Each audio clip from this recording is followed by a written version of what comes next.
Greetings, Shadows! Hi, Shadows. We are at the Alba Queen Hotel, which is pretty much one of the only hotels we could find in New York, which is haunted, or supposedly so haunted. So we had to come and check this one out. It is dated from 1902, one of the oldest surviving hotels in New York also, and it is famous for the Vicious Circle. Why don't you tell us something about the Vicious Circle? All right, so the Vicious Circle was this group of famous artists. There they are right there. Artists, playwrights, authors, and they would meet here every day at lunchtime for like about 10, 15 years. They started meeting in about 1919, and they stopped meeting in about 1929. There's some really, really well-known people who are part of this, like Dorothy Parker, Harpo Marx, Robert Benchley. Pretty much the toast of Broadway at the time. Most of the people who were here, they met here and had and would have lunch. Now, the interesting thing about this place is that they say they haven't left. They say that they have activity down in the restaurant where the Vicious Circle used to hang out. There were renovations a few years ago, and they started getting activity. And we know what happens with the activity when there's renovations. So, it's possible that there are spirits here. However, some of the things that they're talking about here seem it could be residual, or it could just be Tapping of pipes. Yeah, tapping of pipes. Bad. This is a very, very old hotel, so it's possible that this stuff could be debunked. But we're here for about 2 days, and we're going to take out our equipment later on, and we're going to investigate. And while I'm yabbing, I'm going to show you our room. We are on the 8th floor of the hotel. There have been people saying that they've been hearing stuff on the 9th floor. And was it the 4th floor? Yes, on the 4th floor. A 9th and 417, I believe. So later on we'll be checking out the hallways, we'll be checking out different parts of the hotel. The Round Circle restaurant is the hub of activity downstairs. Absolutely. Where people have been seen wandering through. Some of these people have been seen wandering through, yes. Right? Yes. Harpo Marx. Harpo Marx, yeah, Harpo Marx. Now, I don't know about you guys, but I'm a massive Marx Brothers fan. And the idea that I'm staying in the hotel where Harpo Marx is allegedly haunting it, that makes me giddy and happy. The thing about this place, and when you walk in, you can feel the heaviness that you associate with hauntings. But there's a different vibe here, and I think that if there are spirits here, they're very happy spirits. I don't know if they're spirits, whether they're dead. And all the things we've been hearing about the hotel rooms, the tappings and stuff like that, all could be natural in an old building, an old hotel. Oh, this is very true. So a lot of the activity that we've been reading about, especially downstairs in the restaurant, sounds residual. Yeah. So it's not actually spiritual, it's just a recording being played over and over again. But like stuff like that, research into that, when it happens, if it's a particular day that's known for this Vicious Circle to meet up. So kind of some research. And to be honest, New York, whether it's because they don't want to admit they're ghosties in their hotel, or whether or not it's not a city of ghosts, we don't know yet. We're not sure yet. Personally, we've stayed in a couple of hotels, and usually sometimes when we go to normal hotels, we get activity, but we haven't had any. No, it's been dead, completely dead. Nothing's followed us home. Nothing. Very quiet here. So, which is really strange, considering it's past, with the migrants and everything else.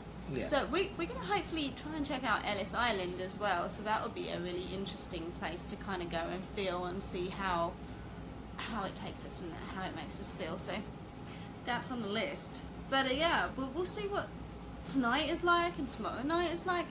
To be honest, I'm not necessarily expecting too much activity. No, I'm not expecting much either. It has this lovely period feel, this hotel. There's so many beautiful kind of buildings that are Art Deco and so much history here. So there has to be spirits here. It's just finding them and hunting them down. So we're hoping that we're going to get something here. But also, while we're hunting ghosts, we're going to hunt this little fella. That's Matilda. She's the house cat. The house cats. They have their own mascot cat, so we'll be checking her out later because she looks such a horrible. I guess the Vicious Circle had their own house cat as well, as you can see right there. Oh, Yeah. So it's a tradition that the owners always have this place. This place was built by Frank Case, who was the owner. This was a dry hotel, which means that during Prohibition it did not have like hidden liquor. In fact, they would rail against those who opened speakeasies. What? So, sorry, the history of Matilda. Yeah. Here we go. In the Alba Queen's steadfast feline, since a stray wandered into the hotel in the 1930s, the Alba Queen has continuously and generously given full reign of the hotel to one cat for napping and carousing. Although, I don't think this kitty cat was a stray. Oh no. No, that cat This is won a expensive cat kitty show. Cat, yeah. Yes. So we've been on a bit of a sabbatical recently. Oh yes. We need to talk about everything that's happened since we've last been on. Well, first of all, we were on a ship, so we sailed from Southampton to New York, and this ship had really expensive internet, really expensive internet. So we were offline and incommunicado for like 8 days. Yeah. So we weren't able to post. We weren't able to do any live videos, which is sad because there was activity on the ship, and we got an EVP. And we were considering the whole fact of how salt water affects spirits. Yeah. So we think that the spirit, it was an older lady that we were experiencing, must have been aboard the ship or had good memories aboard the ship. We don't think that she's come from anywhere else. And also, we're having an interesting conversation about how ghosts manage to exist on the ocean. Yeah. And how ghosts from shipwrecks, for example, because we were very close to the Titanic shipwreck, how do they exist in the water? Can they exist? And if they do exist, can they jump on passing ships? I know there was a group that was going to go out to the Titanic wreckage with like sonophones and try to gather EVP that way. This was like around like 2008 or something, but that actually never happened. Hey, Laurie. So I'm not sure. I believe there are stories about the USS Arizona and people seeing faces down there. So I'm guessing that ghosts could exist there. The USS Arizona, I mean, they wouldn't have a chance to move on because they left them there. Yeah. Which is something that makes me quite angry actually today, because the fact is they were able to remove the guns off the ship, but they didn't bother removing the bodies from the ship, which is a really sad thing. And I'm thinking that those souls, if any souls would be trapped, it would be them souls down there on the USS Arizona. I've actually been very close to the wreckage, and it's a really sad place. Yeah, I haven't been there.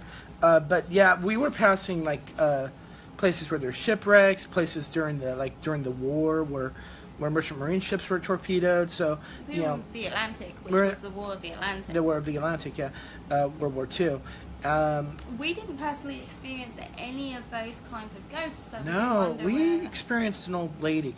That started with Robyn opened up the elevator, and I saw an old lady within it, and the elevator closed again, and then it opened, and there was no one in it. And Robyn didn't see this. Only I saw this, and I can describe her to a T. She was a short, like kind of roundish, older woman with gray hair. She was wearing kind of a blue kind of jumper kind of outfit. Mm-hmm. Everything looked really modern. And we started getting activity, like she followed us in.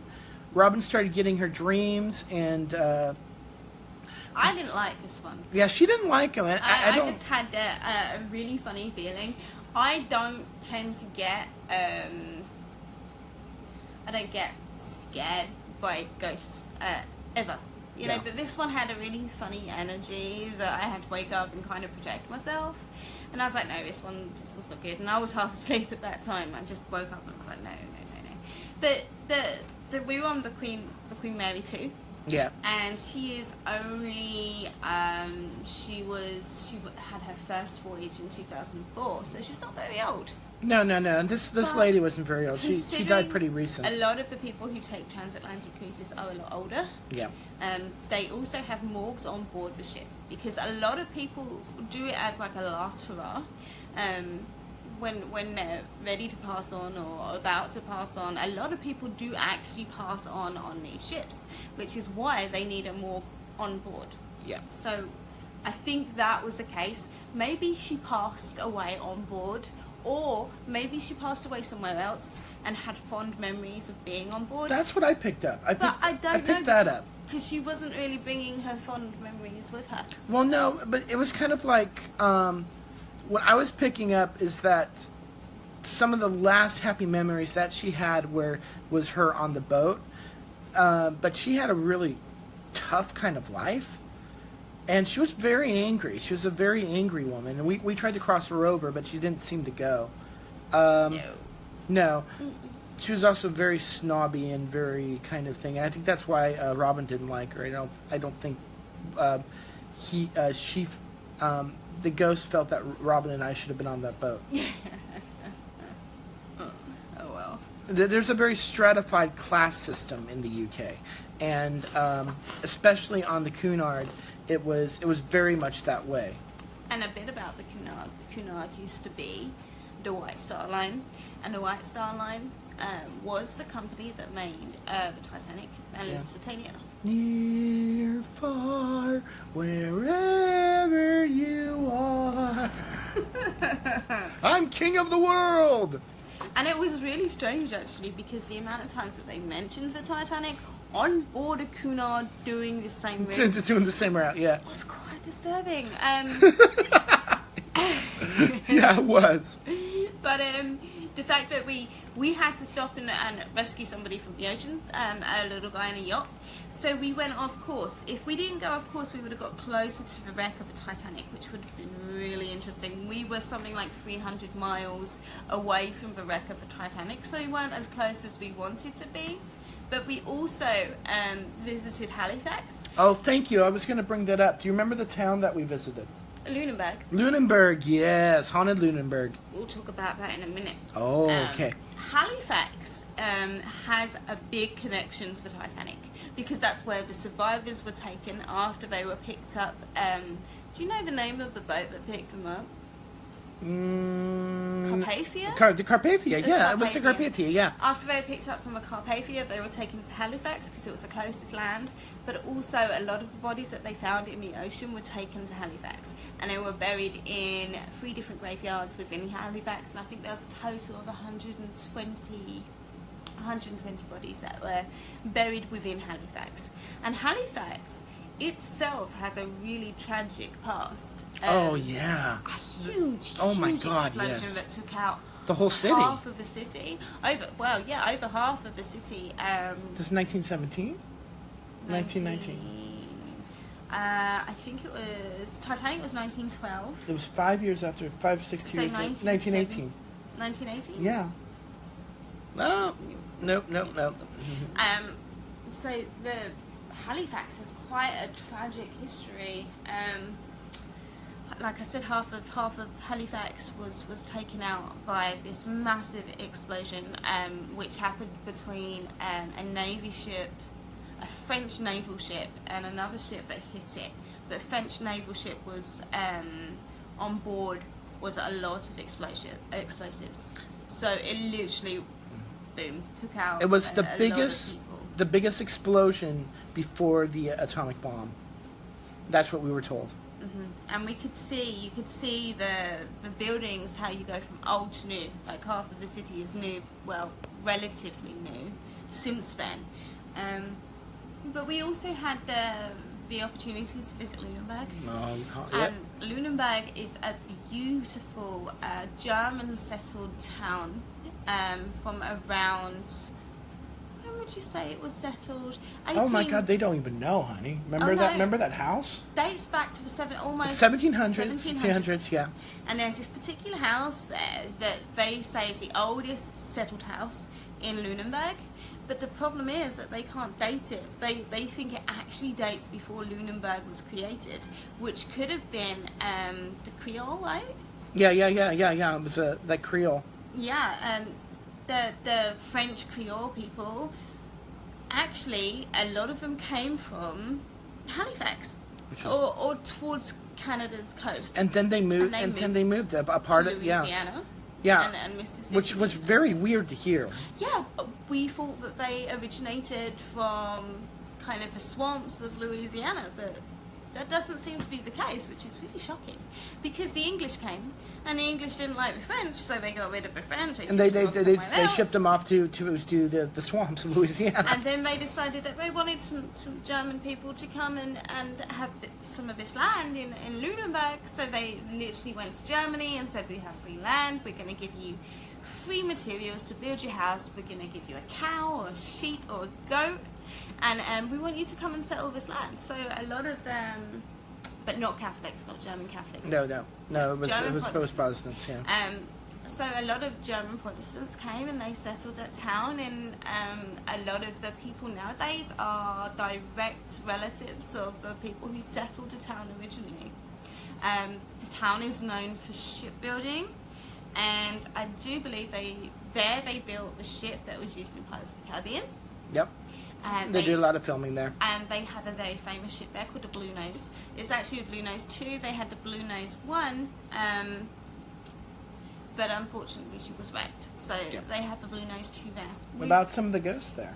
The ghosts there are very interesting. What was he telling us? Oh, okay. I don't remember, but there's a hotel there that did he personally know them? We took a horse and carriage ride with a local, and he started. There are like 3 places in town that are known for their hauntings, and one of them is an old school it's this massive. Used to be the main school, and it's right next to a graveyard. What do we got here? It's a good place I've been to with a dark past. Rolling Hills. Yeah. Rolling Hills, Yeah, Rolling Hills. That's near here somewhere. That's up in New York. Nice. We unfortunately aren't going to get the opportunity to kind of travel around here as much as we would like, because we've got to take a flight out to LA.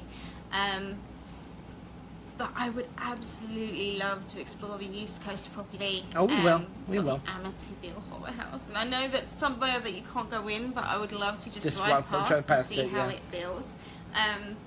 You know, the whole of the East Coast, Massachusetts, Maine, is a hotbed of paranormal activity. So it's definitely one of these road trips that we're going to have to do thoroughly and do properly, but unfortunately not now. Nope. Anyways, so that school is allegedly haunted.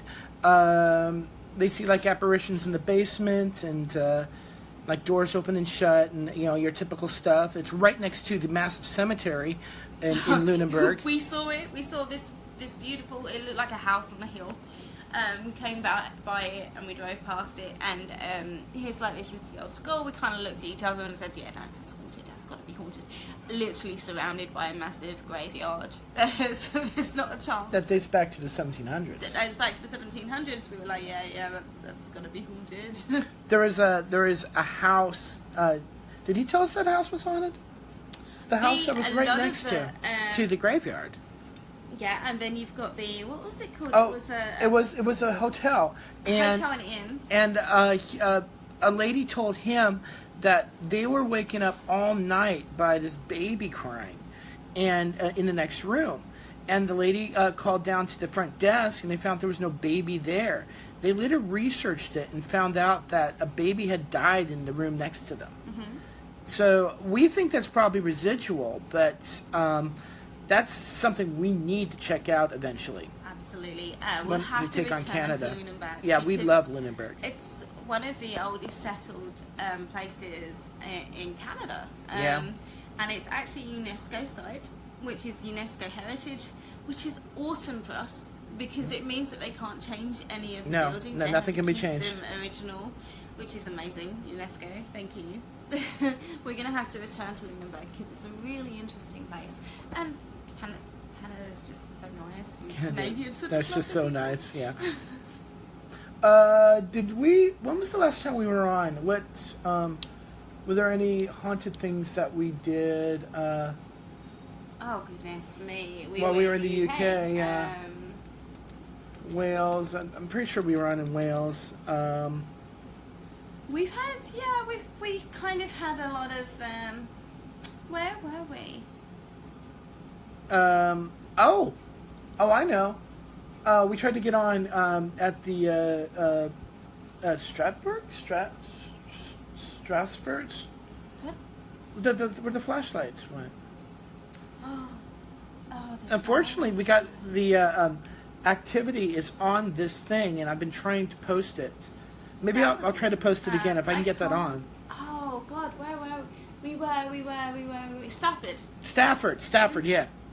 Was it the Stafford Hotel? We went live outside of it. Yeah, we did go live outside of it. Oh yeah, we showed them it, but they couldn't see the cool stuff. Yeah, we and that happened completely by accident. I had the torch on the bed to add a bit more of atmosphere so that we could put the lights down, and we were asking questions as if to do an EVP. And then it started blinking. And the torch was replying to us. So we didn't do any of that silly crap where we loosened the battery. We didn't have to make it more accessible to ghosts, which I think is a bit. We didn't do any. Well, I of that. disagree with that. That's a debate. It's a debate. I don't think. Arm wrestling now. Serious, guys, right? Think about it, right? Why the hell should you have to open up a torch and loosen the batteries to communicate with a spirit? Because it's gonna happen. It's gonna happen. But we had spirits. It happen. But spirits. We had it happen with lamp lights in. Oh my God! In Tombstone, yeah. If a spirit can do it, it can do it without the assistance of you loosening. But it's easier. The weaker spirits.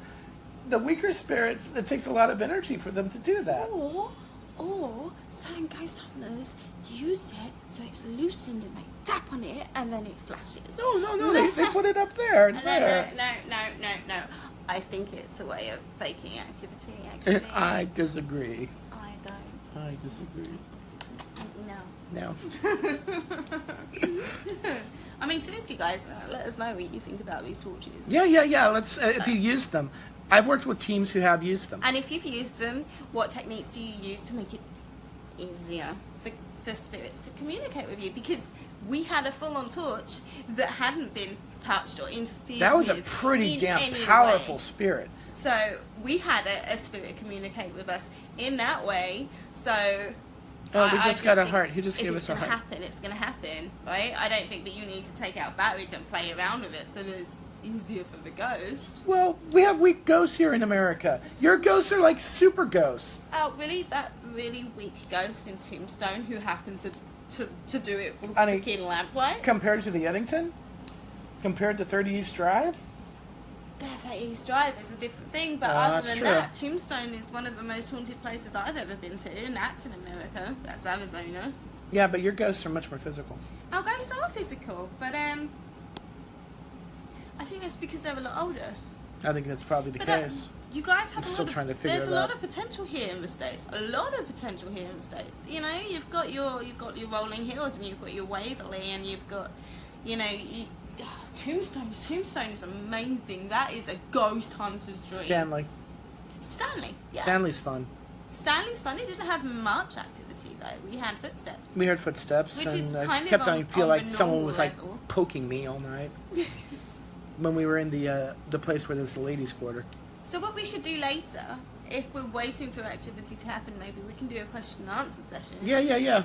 And we'll do it in this nice, supposedly haunted location. So if something happens while we're answering questions, then that's all the better, right? We'll also set up cameras. We'll set up our Kindles as cameras, like we usually do. We'll do some EVP. We'll do some EVP and stuff. We'll do the whole 9 yards.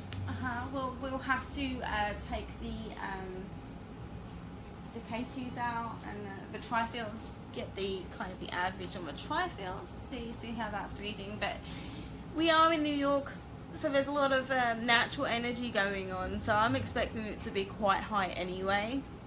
And not only that, New York tends to be really noisy, so there's probably going to be a lot of contamination because of that. But we haven't had the chance to. The one thing that I'm really gutted about, which I keep on going on about, is the Waldorf Astoria. I had always wanted to investigate the Waldorf Astoria. And the 1 year that we come to New York, it closes for 4 years for renovation. For renovation, people! So, like, those builders are having a hell of a time because it's getting renovated. We'll do the Waldorf sometime, man. Yeah, I've always wanted to do that. We were in the park yesterday, and we went past to go to this building. That was cool. And we need to go find that fire station as well. Oh, Ava Green says, nice hair, Robyn. Love it. Thank you. I'm doing a bit of a Marilyn lately. Yeah, we're doing pin-up ghost hunting. Pin-up ghost hunting? Yes. More fun. Yes, much more fun. Well, if you think about it, in this location, it could be a trigger. This is 20s, 30s. It could be. Could be. I'm more 50s. You're more 50s right now, yeah. I could be 20s. I could do 20s. Maybe I'll do 20s later. Yeah, that might be a good idea. Do 20s. Day, yeah. Right? Oh, God, yes. I'll dress up 20s later. That'll be a good trip. Yeah, that's a good idea. That's a great idea. Why didn't I think of that? Yeah. So we'll do some Q&As later. So if you guys have any questions for us, we'd love to answer. And yeah, we'll talk about our whole entire trip over to the UK. Now we've kind of neglected you guys, so yeah, we need to get more focused on shadows. I think get back onto it on what we're doing. Also, guys, I don't know if you got any of you realise that Shadows is actually a year old now. 1 year old. Yeah, it's 1 year old. Yeah. It's one. Well, I don't know the exact date. I think I created Shadows in mid-May, but it wasn't active until June. It wasn't active until June. I kind of put a little wasn't kind active of until local. I came in. Oh right. Okay. Yeah. I don't think so. Yeah, I don't think so either. Disagree with you there. Oh, I'm sure they would. But it was. I kind of in May. I kind of created it, and I put up like local ghost stories and stuff. And then I had good friends come along and help me out. Oh, we're getting hearts. And that kind of made Shadows become what it is today. So with the help of all of our admins and all of our members, we've become such a great become a family, a great community, which is really awesome. It is really nice. And yeah, I'm pretty proud of Shadows right now. So yeah, I need to start paying Shadows more attention and stop neglecting it. Well, we were over in the UK. It's 8 hours difference, and there were places it was really hard to get on the internet. Yeah. We're back in the States now, so we don't have to worry about not getting on the internet. Also, we will be passing through Vegas on our way up to Montana, so you know what's open now? Oh, God. You know what you really, really want to check out, Phil? What, Robyn? Oh, as you say, as you're bringing it up, oh, I will my. tell you. Oh, I am so excited. Tell you. Zach Beckin's Haunted Museum. That sounds fun. Tell us more about it, Robyn. At the end of the day, it doesn't matter who's running it and who's opened it. Because he's not a massive fan of Zach Beckin's, because he's a female. Yeah. But it has a lot of actually pretty haunted objects there. You've got the Dibbit box. got the crying boy paintings, but I'm a bit, there's lots and lots of crying boy paintings. So I'll be really interested to see what he has and whether or not we can feel any energy off of him. You know what? This postcard is extremely haunted. Oh my. Yeah, I heard that if you put this in your bathroom, then 12 ghosts will pop up. Yeah? Yeah. I'm putting this in my museum right now.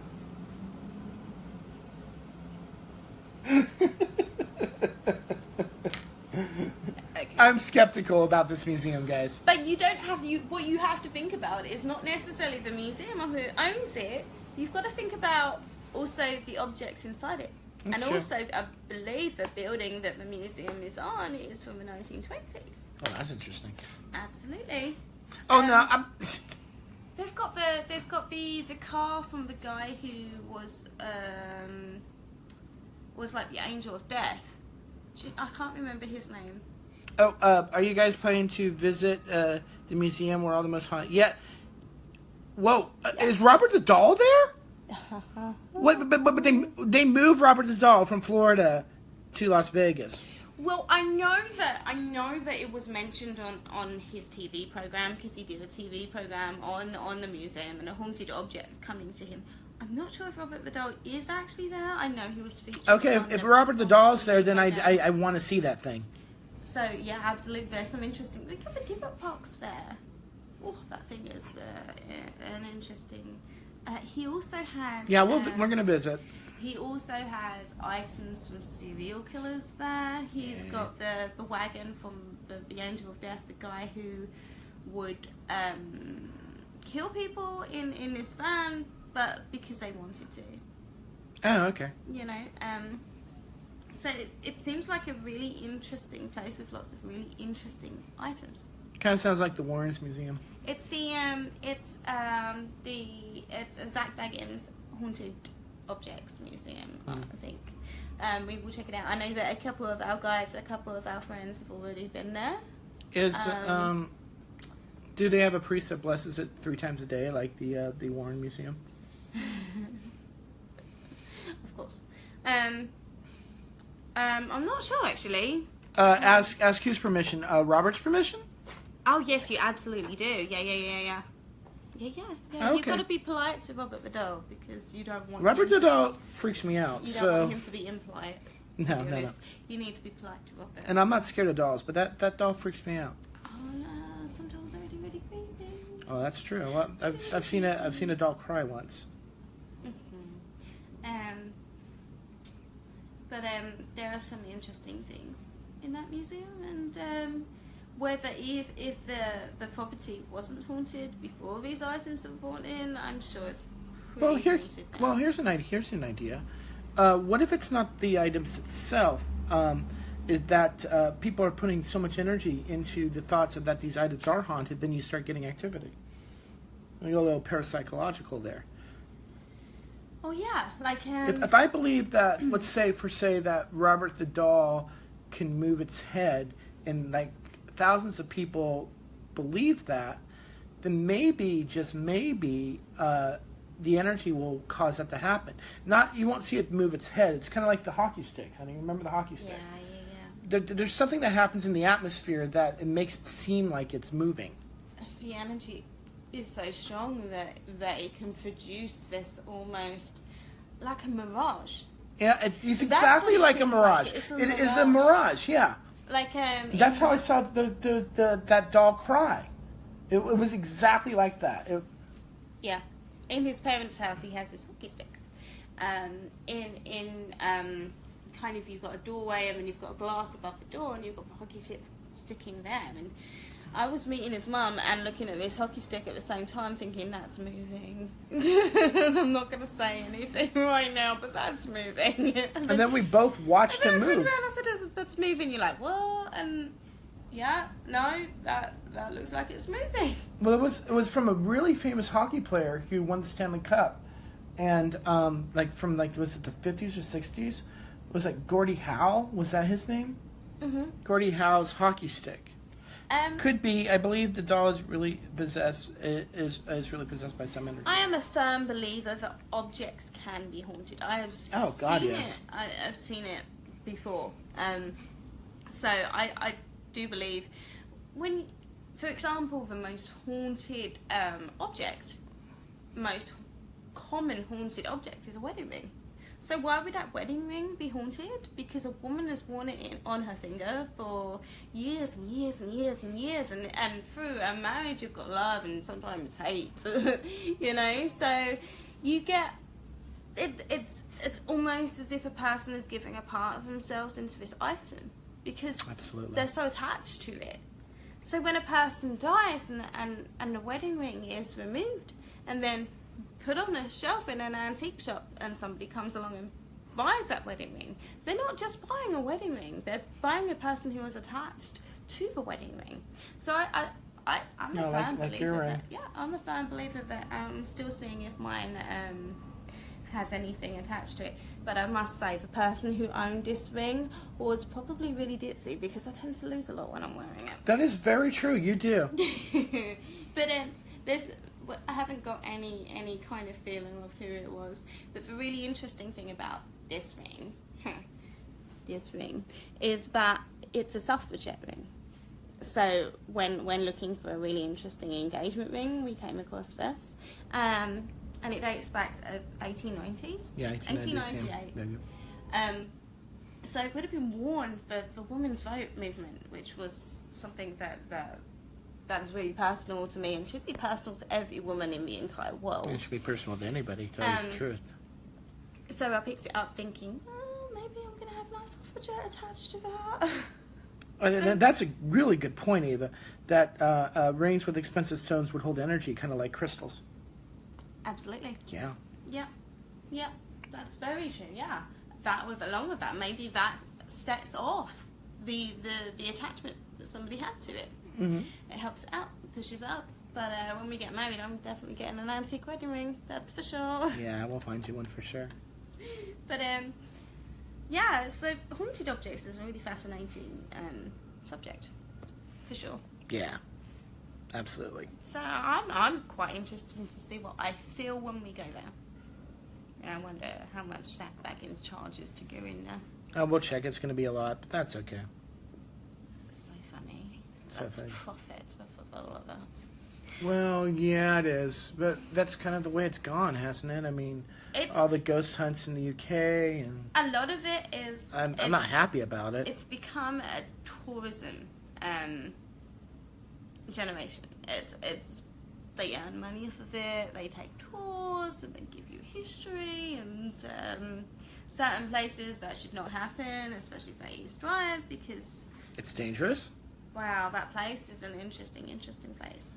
I don't want to say the D word, but there's certainly something in there That's not. preys on your emotions, that pulls out deep emotions that you kind of put away in a little box and haven't opened for years and years, and it kind of opens it up and you have to deal with all of that. And people take tours into 30 East Drive where people have never been in a situation involving ghosts before. People are like, oh, that would be fun, let's do that for my birthday. Okay. So basically that's like if you've never been on a roller coaster before, instead of going on Space Mountain, you go on like the biggest roller coaster in the world and without a seatbelt. Yeah, it's so yeah, a lot of the ghost it's turned into an industry. It's turned into a tourist industry, tourism. You know, I just think there's a lot of responsibility on the hands of the people who take them there. I wouldn't do it. There's no way. There's no way. Yeah, it's certainly interesting. Very few places terrify me, and hardly anything terrifies you. That one terrified both of us. We had it on our own after something like 3 a.m, wasn't it? Yeah. And we just sat in the kitchen like wimps. We didn't want to move up. You're hearing stuff going upstairs. We're smelling like horrible smells from our past. Embalming fluid, which is low battery. We also we set up a trigger thing that beeps when somebody passes it, it went off twice in the front room and we weren't sitting there, so we were trying to kind of sit there and deal with it and bring it all in. And like, Spirit destroyed. We're not leaving yet. Spirit destroyed my Kindle for like a couple of weeks. Any EVP that I took in that house, I tend to take an EVP and play it back straight away so that I can it wouldn't work. A handle on who I'm dealing with or what I'm dealing with. But every time I went to play it back, it would not play in that house. It would not play for 2 days after I left that house. And I haven't had that kind of electrical interference before on any of my equipment. I mean, we've had battery drains and everything else, kind of the usual that you have with haunted locations, but this was extreme. This was extreme. It's the most extreme thing I've ever We experienced. walked into that house thinking it was a open and shut poltergeist case and that it's no longer there anymore. Or it was a hoax. Yeah, well, I think that there was originally activity there. That's what I thought. There was originally activity there, but it was poltergeist, yeah. and it had actually gone and moved away from the house. But we were not expecting that. We are quite skeptical when we go into new locations. Especially locations that are for profit. We kind of think, how could this be set up? How can they make make something look like a haunting but not actually be a haunting? Or could it be natural interferences like bad plumbing, or people from next door, or somebody tapping on the radiator, which I actually thought was the thing that the neighbour could be tapping on the radiator, because it then echoes around the entire house of all the radiators, which creates that noise. So we're really skeptical when we go into a location, and we have all these thoughts in our heads what it could possibly be naturally. But this place is not like that. No, it was, and it followed us for about 2 days after. I was walking around in that place It was a minor with possession. mind fog. Like, I didn't know why I was getting up. I didn't know where I was going. I don't know why I was She going doesn't outside remember. and She does not. alone. She doesn't even remember certain parts of the investigation. I remember getting up, and then we had the door slam. I got up. I went to walk out the door, and the other door on the other side slammed. And then it's almost like I woke up, and I was like, I don't know where I was going to. Where was I going? I don't know. So it kind of... Thanks, Lori. It creeps up on you. She says she's learning a lot from us. Yay! And Ava Green says they did some ritual to remove the poltergeist thing from 30 East Drive. Well, it obviously didn't work. No, I don't think it's a poltergeist. No, we are very much skeptical. Whatever it is, when is using Inhumans or demons. This one changed our minds.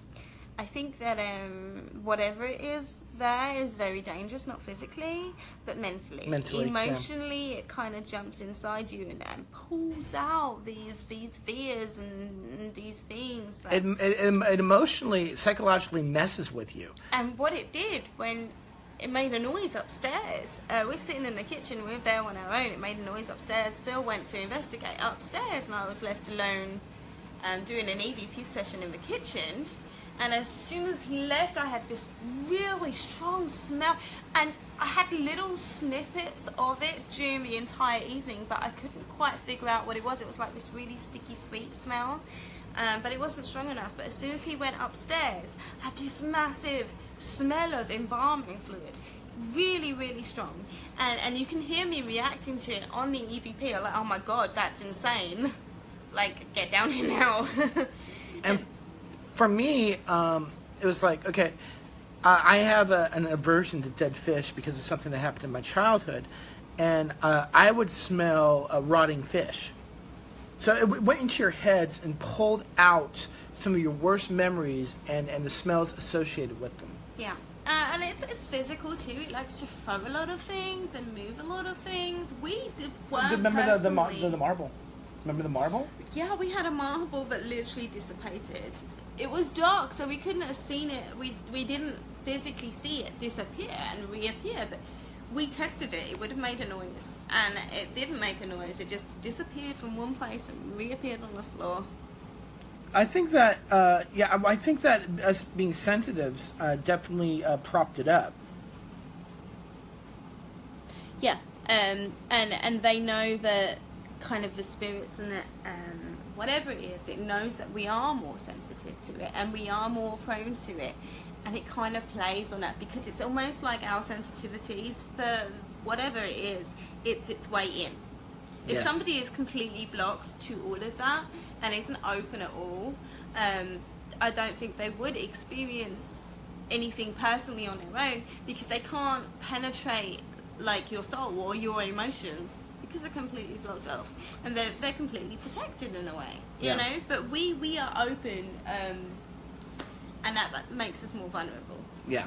It makes it easier for it to kind of penetrate our raw emotions and feelings and stuff. What's our, hold on, I'm going to check and see what because this said, I think this was going to die. Oh, okay.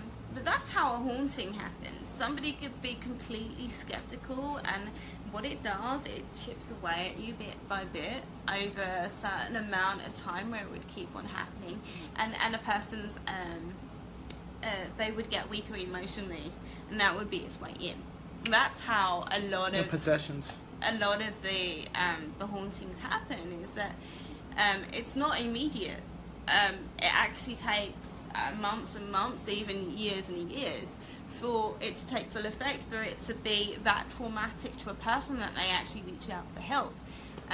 Or they commit suicide. It's not an immediate thing. It's like they're chipping it away at you. And if a guy went there for one night wouldn't be enough for this to chip away at him. One night would be enough for us because we're already sensitive to spirits. You know, we kind of pick them up even when we don't want to. Yeah. Yeah. Except in New York City. Yes, I haven't felt anything here, which is really strange considering its history. It's really strange. Okay, I think our phone's about to die. Okay. But we'll be back later on once it charges. We'll do a bit of a question and answer session. Yeah, so if yeah. you guys So we'll talk have about any of the questions- places we've been, or if you want to ask us anything about theory, or, you know, anything about our travels, or, you know, what's a good place to ghost hunt, techniques, or anything like that. You know, Absolutely. we're here to speak. So get your questions ready. We will be happy to answer them a bit later. All right. Bye, guys.